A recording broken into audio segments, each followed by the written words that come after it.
Let's start learning step by step. Today, we are going to learn how to use made me in English. അപ്പോൾ ഇന്നത്തെ ക്ലാസ്സിൽ നമ്മൾ made വെച്ചിട്ട് എങ്ങനെയാണ് ഇംഗ്ലീഷിൽ സെൻറ്റൻസ് ഉണ്ടാക്കാമെന്നാണ് നോക്കാം. ഓക്കെ, അപ്പോൾ മറ്റുള്ളവരുടെ ഫോഴ്സിൽ നമ്മൾ നിർബന്ധിച്ചിട്ട് എന്തെങ്കിലും കാര്യം നമ്മൾ ചെയ്യില്ലേ, അങ്ങനെയുള്ള കാര്യങ്ങൾ എങ്ങനെയാണ് ഇംഗ്ലീഷിൽ നമ്മൾ പറയാൻ നോക്കാം. ഓക്കെ, എൻ്റെ മോം എന്നെ റൂം ക്ലീൻ ചെയ്യിപ്പിച്ചു. അതെങ്ങനെ പറയാം? My mom made me clean the room. My mom made me clean the room. ഇതിൻ്റെ പാറ്റേൺ നോക്കിക്കോളൂ. Subject plus made plus object plus V1. ഈ V1ന് പകരം ചിലപ്പോൾ അഡ്ജക്റ്റീവും വരാം.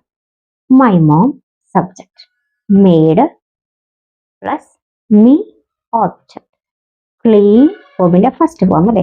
അപ്പൊ ഇങ്ങനെയാണ് ഈ പാറ്റേൺ ഒന്ന് ഓർത്ത് വയ്ക്കുക. എൻ്റെ മോം റൂം ക്ലീൻ ചെയ്യിപ്പിച്ചു. My mom made me clean the room. അപ്പൊ അങ്ങനെയാണെങ്കിൽ അവൾ എന്നെ ചിരിപ്പിച്ചു എന്നെങ്ങനെ പറയാ? She made me laugh. She made me laugh. അവൻ എന്നെ കരയിപ്പിച്ചു. He made me cry. He made me cry. അവളുടെ പുഞ്ചിരി എന്നെ സന്തോഷിപ്പിച്ചു. ഇതൊക്കെ എങ്ങനെ പറയാം? Her smile made me happy.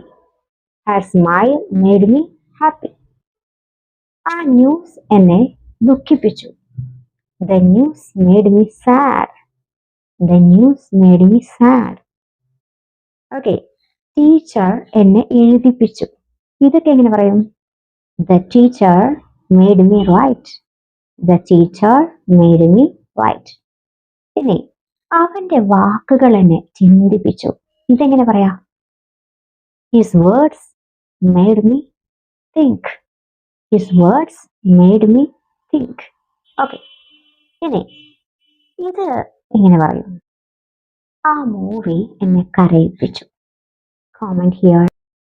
Practice these sentences every day and start speaking English confidently. Don't forget to press the bell icon. Please share, like, and subscribe my channel.